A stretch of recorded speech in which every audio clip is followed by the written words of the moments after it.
how to add audio player to our Shopify store. So for this, we will actually use the search bar here, and we want to search for Common Ninja, and I'll show you how we can set this up as well. So search Common Ninja in the Shopify App Store. So I recommend this player here.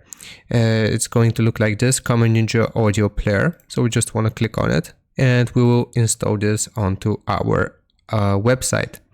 So I'll show you how we can grant it access as well. So just click on install here and wait for the process for it to set up. It might take a little bit of time, maybe like 5 seconds or so, 5 to 10 seconds, but it's going to look like this. It has a completely custom URL here. So you will click on create here, and it's going to look like this for you. Probably you won't have to click on create, but basically you will choose the tracks which you want to add right here. So I'll just delete this one and I'll click on add track, and you can type out the track name, you can type out the track artist, and we can upload the audio file here as well, and we can add a custom image.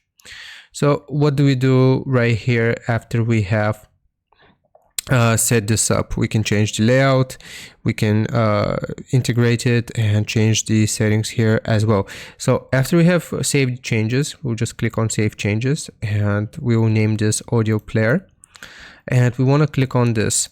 So we want to click on add to site, and it's going to give us the widget ID. We want to copy this widget ID, and now we will click on our store here. It will automatically take us to the themes page, and we want to click on customize. So from within the website editor, we will add a section here, and we have to go to apps, and you should be able to see Common Ninja widget. So click on it and should add it here in the apps section. So if I go back, you can see Common Ninja widget. So here we first want to make it visible, and we want to paste the widget ID which we just created. And as you can see now, we have added a audio player to our Shopify store. I hope this helps you out. Leave a like and sub, and I'll see you next time.